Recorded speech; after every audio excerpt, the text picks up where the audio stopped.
watching this scene and I just blurted this thing out. My wife said to me, like, did you come up with that? And I said, I maybe I did. And I said, the vicious cannot understand the virtuous.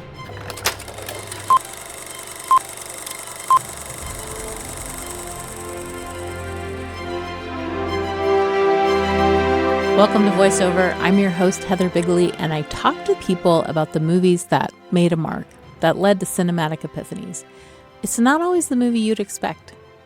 Our movie today is from 1960, Stanley Kubrick's Spartacus, based on a historical figure in the Roman Empire who led a slave rebellion for 2 years, accruing somewhere between 70 and 90,000 followers in the years 73 to 71 BC.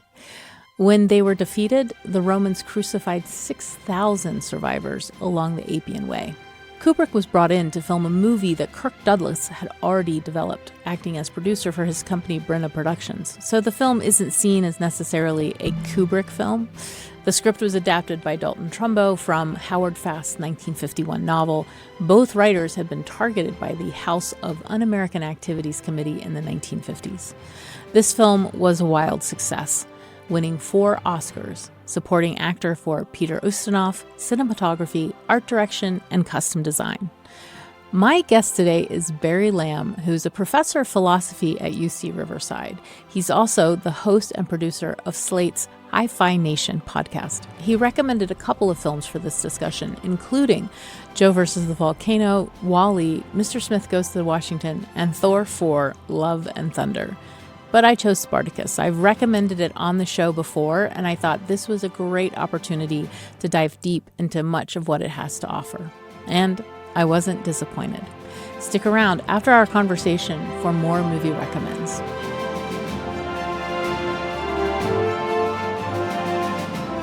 I'm at the age where I think, what would it be like to watch something or read something as a full-blown adult, right? And yes, you see so much more. I just enjoy things so much more as a full-blown adult with, 40 some odd plus years of experience behind me. As a 40-year-old or 50-year-old saying, oh yeah, this was amazing. And I don't think I realized it when I was 15 because I was 15. Have to look back at some of the things. There were things that to this day I say, oh, I hated that book. But of course, you're 17. I remember saying that about The Great Gatsby, at the time, and I haven't picked up since. So I would imagine if I picked up The Great Gatsby, I would completely understand it now. We should set up the historical context of the movie because I think this is really interesting. So the movie is adapted from a novel by Howard Fast, and Howard Fast had been investigated by the House of Un-American Activities Committee, and then it was adapted by Dalton Trumbo, who is one of the Hollywood 10 who had been put into prison because he was a registered communist member. And then he'd been blacklisted. And Kirk Douglas, who actually produces the film, goes out of his way to pick the source material, pick Dalton Trumbo, and then wants to declare that Dalton Trumbo is actually the writer. And people see this film as a closing of the door on McCarthyism.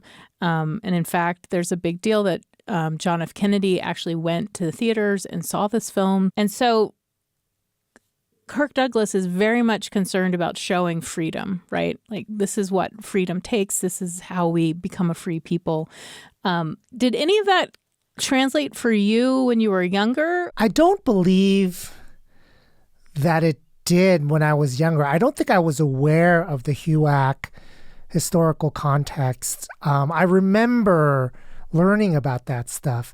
I would imagine that as a young person, this film resonated more with respect to the civil rights movement, right? The sort of 1960s kind of, we're not at the heart of it, but we're not at the beginning of it either, right? It would have registered to me that the gladiator that Spartacus fights is Black. It was Woody Strode, and that man dies for the cause first, right? And initiates the rebellion. I think that's what would have registered at the time, to the extent that anything does when you're a young person. Now, I read this film far more as a kind of, I was going to say old-fashioned American idealism about freedom because of where we are today in 2026, but at the time I was watching this, and must have been in the early 90s. It must have been like this kind of like, oh, we just take this for granted. Like this is an all-American film about American conceptions of freedom and so forth. Yeah. Okay, so what we have Kirk Douglas as a slave who is bought by Peter Ustinov's character to be a gladiator. He's being trained at a gladiator school. They did a lot of work in the casting to make sure that all the Romans, the slave holders, have British accents, and then that all the gladiators have American accents, right? So I think this is part of your like American ideals of freedom. Like the filmmakers are themselves saying it is an American ideal to free people, and to be the underdog, to be the rebellion, or the rebel.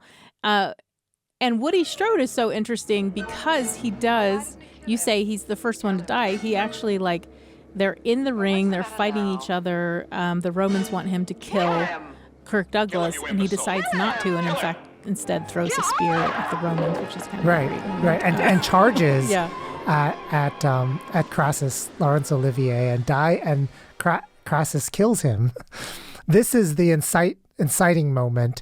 The slaves are, up to this point, made very clear that they are slaves, lifelong slaves, and their will is at the hands of their owners and so forth. And somehow they're privileged to be bathed and fed as gladiators. But they are not to fight to the death until they're bought. They're worth a lot of money. But somehow these really objectionable rich people show up from Rome, on some kind of like a honeymoon or something like that. Our entertainment is to see two people fight to the death, which was what all the gladiators were told does not happen at the school. This is a school. And so two sets of gladiators are facing off, and Draba is stronger than Spartacus and more experienced fighter, and they fight, and Draba wins, but rather than kill at the orders of the rich Romans, he decides, I'm going to rebel, and that actually sparks the entire gladiator group to rebel, whatever it was the next day. Yeah. And I looked this up. He received an Academy Award nomination for Draba, for a supporting actor, right? Which is interesting because he's only in the film in the first, not even that long, right? Like maybe 10, 15 minutes. But he has a really important line, which he says, "You don't want to know my name. I don't want to know your name. Just a friendly question. Gladiators don't make friends. If we were matched in the arena together, I'll have to kill you." He sort of sets out for Spartacus this idea of we can't be friends. Our enslavement deems that, we're not fully human. And if we were to do the human thing of becoming friends, we would basically break our own hearts, right? So not going to do it. Which is really important there. Okay, so we have Spartacus. He has a lovely lady as well. Yeah, it's a very important moment watching as an adult, because what happens is the Batiatus, who owns the school, and he has this ex-gladiator who's this cruel person who's there to train the gladiators. And they say, well, we're going to distribute the slave women to the gladiators on a certain night. And these are men who probably haven't been with a woman. Spartacus has not. And once they send Varinia, who's eventually Spartacus's wife, a very important character, in, they decide to watch. And there's this really important line that Spartacus, in his disgust, will not do anything with Varinia and says, "I'm not an animal!" And Varinia replies, "Neither am I." And that's their connection. That's their connection. And I had so many different emotions during that scene because, one, we see Kirk Douglas be tender with her, right? Like he touches her in this very tender, sort of awestruck way. He says, I've never had a woman. and then you realize that these gross men are looking down on them from this hole in the ceiling, and you feel like this revulsion, right? That, oh, this is going to be somehow even more amusement for them.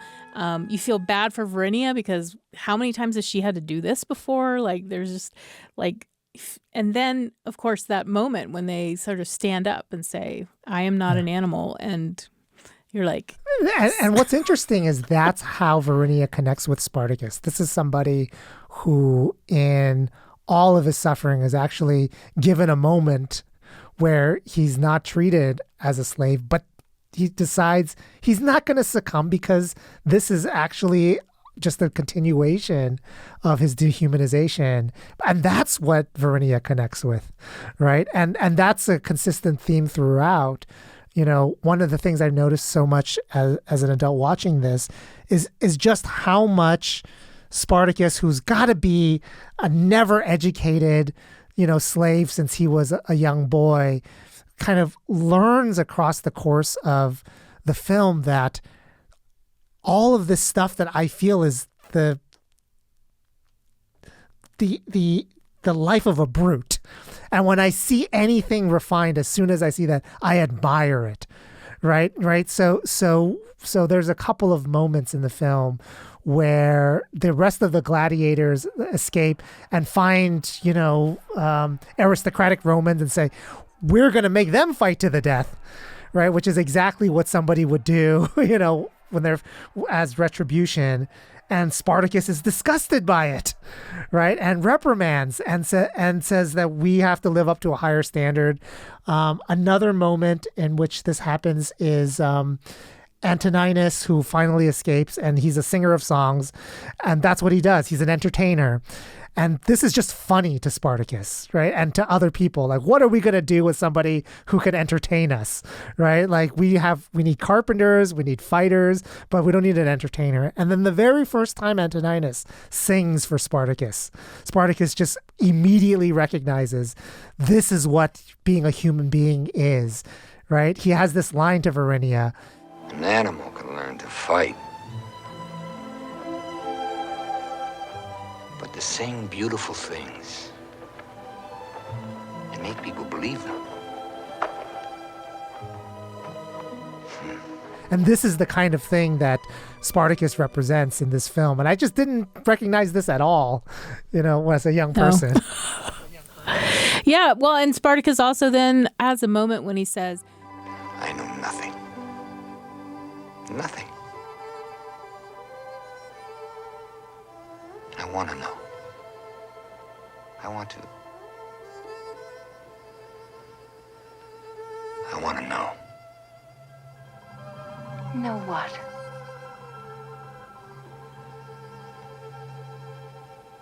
Everything. Why a star falls and a bird doesn't. Why the sun goes at night. Why the moon changes shape.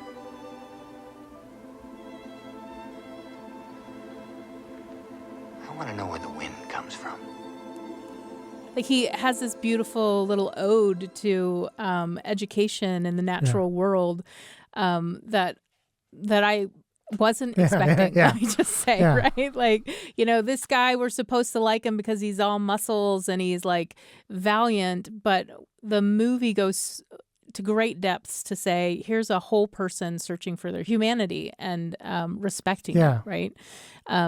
Even later, when we know that these two people are, Varinia and Spartacus are married, we get affection and we get, tenderness from these two. And again, this attempt to say these people are human and deserve to have these like gorgeous moments together. Yeah, he's interestingly this kind of aspirational leader, right? He aspires, to a kind of humanity that as a slave, he actually wouldn't have known about, right? Like just to think about how this particular slave has spent his life. We meet him and he's carrying and breaking rocks, right? And then he's left out to die of dehydration, right? And then he's asked to learn to fight to the death, right? And he knows he's angry in the beginning, and he knows that anger is going to translate into a kind of rebellion. But as soon as he's anointed the leader, right, he just and maybe the reason why he's anointed the leader is that he has this like moral compass. Somehow, amidst all of this, he has a moral compass and an aspiration to be like essentially a humanist, right? Somebody who learns, someone who appreciates poetry, things like this, because he recognizes that everything that he's experienced in his life, what she's doing and fighting and learning is like precisely the kind of thing that he wants to run away from.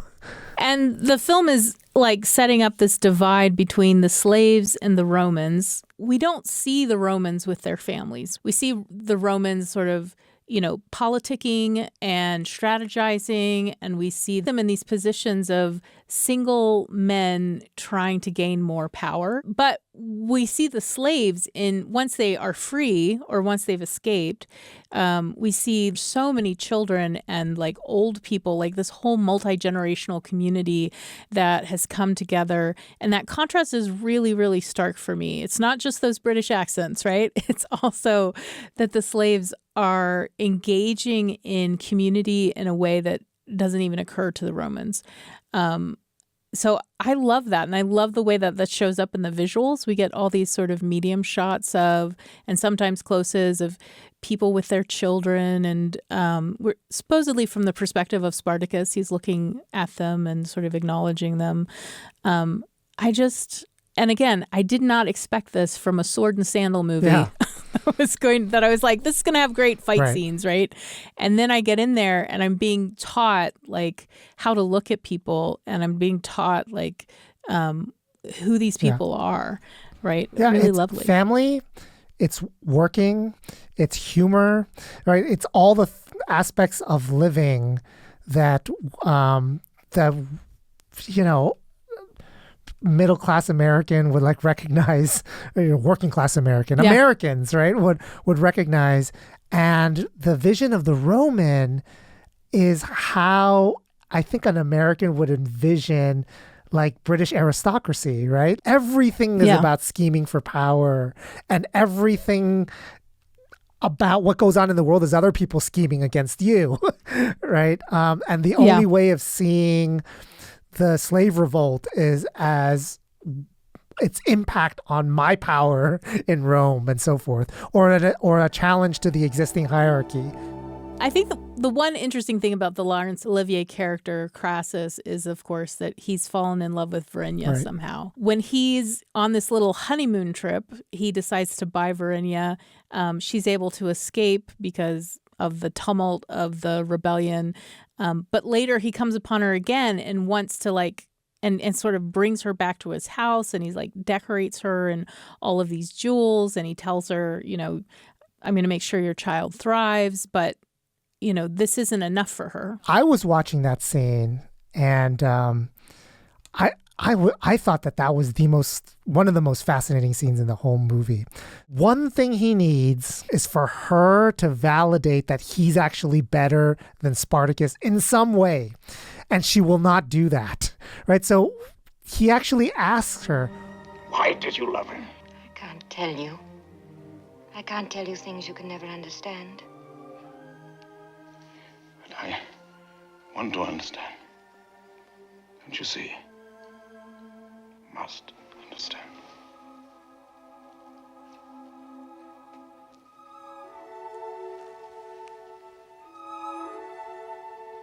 You're afraid of him, aren't you?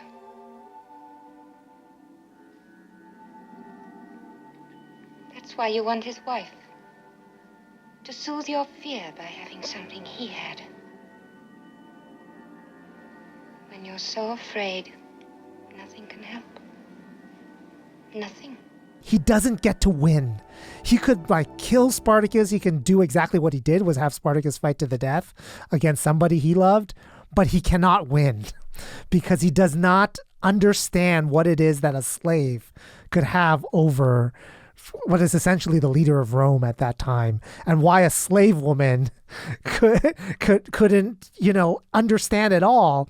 And I believe what Varinia says to some extent is like, Crassus will not understand. And I'm watching this scene, and I just blurted this thing out. My wife said to me, like, did you come up with that? And I said, maybe I did. And I said, the vicious cannot understand the virtuous.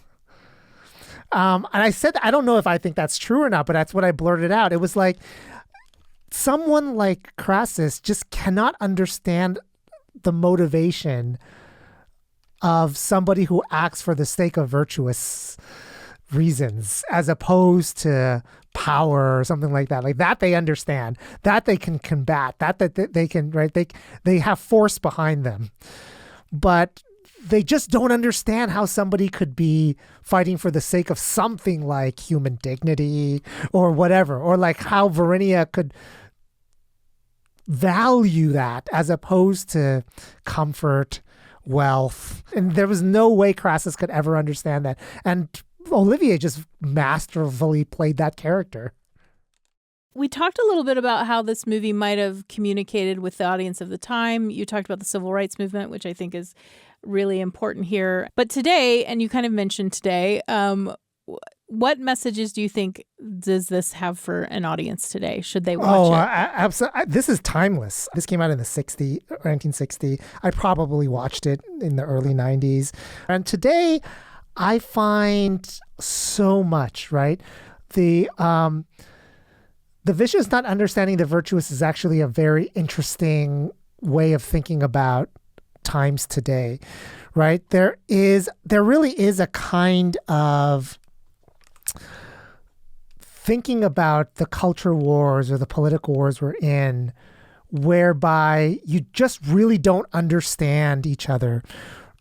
But in the following way, I really do think one side thinks it's really about jockeying for power, and that's it.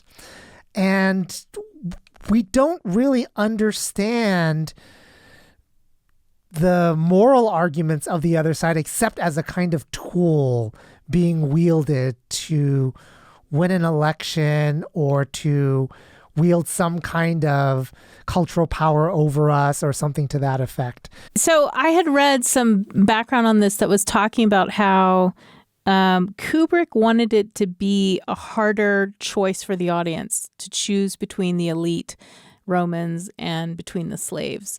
It doesn't seem like that hard of a choice, I have to say. Like, I feel like there's a lot going on with the Romans that's interesting, and that you sort of like, oh, okay, I see how they're strategizing, and I see how they're manipulating each other, and that's all engaging. But at the same time, it's hard to, at least for me, to imagine someone going, oh yeah, I'm on Laurence Olivier's side in this movie. I don't think Kubrick succeeded if that was his goal. There is a way that it could have been done better. You know, Heather, you and I are both old enough to have seen a lot of movies by now. And there really is a kind of like, conflict that you could create between law and order versus like chaos and anarchy and violence, right? Like even if it's done for a noble cause.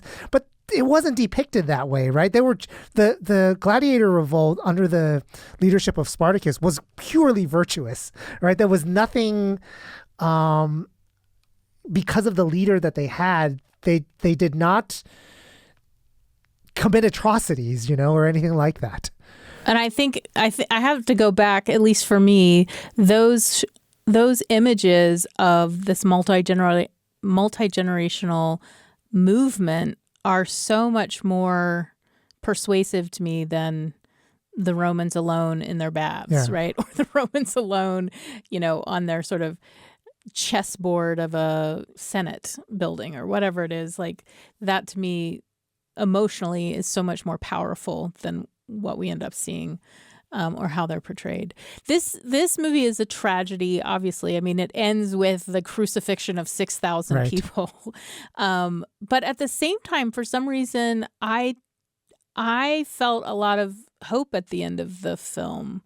Maybe it goes back to what you're saying about the kind of leader that Spartacus was, the way in which he brought these people together, and the virtue that we saw exhibited by them, to me, said so many hopeful things about what is possible, even if the quote-unquote bad guys win for this moment. I don't know how you feel about that. I think an American-made epic about freedom has to be hopeful, right? No matter how much of a tragedy you have to, I mean, so there's so much to that ending. So there's very obviously throughout, the battle and then the post-battle scenes that is supposed to be like a Jesus-like story. I mean, it's just obvious, right? Spartacus is crucified literally by the Romans and so forth. We're supposed to be reminded of that. But also, as you were talking about the multi-generational family, the fact that the gladiators are where you see the children, the fact that Spartacus's son is in that last scene, like that he's what Spartacus's hope was for the son to be free, and which is what he was going to get. And then he got to see his son in his very last moments is exactly what it is. Like the tragedy, that's what makes the end, right? To be hopeful at all. And I believe that the narration in Spartacus that happens in the beginning talks about the institution of slavery, right? And it took another, whatever it was, 2,000 some odd years for it to be over. But we're talking about the Yankees, right? We're talking about the American North was what put an end to slavery, right? Right. So they were foreshadowing the end of slavery being an American invention, just like chattel slavery was also, right? I think Hollywood will make an American epic always hopeful in that respect, because it's kind of built in that Americans envision themselves as kind of like the warriors of freedom. Yeah. If you were to recommend this film to someone, what would you say? I think Spartacus is one of the greatest films of all time. I think it would be in the top 10. So even if just from the point of view of Hollywood filmmaking, and you wanted to see some of the best films ever made and really important films, you should watch Spartacus.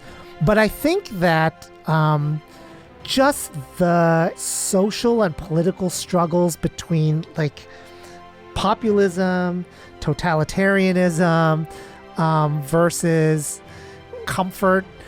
Like you just want to be fed and and that's whatever good political system does that'll do it. What is worth dying and fighting for? This is a film about whether life being good enough is good enough. Also, it's beautiful to watch. It's the colors and the cinematography. To have to stage a battle like that before technology is wonderful to watch.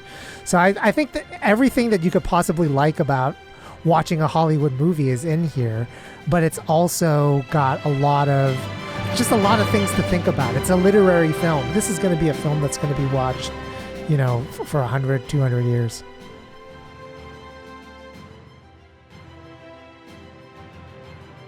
I'm glad I got to talk to Barry about this film. What about some recommendations? Well, if you don't know much about Kirk Douglas, there's a few things you should check out.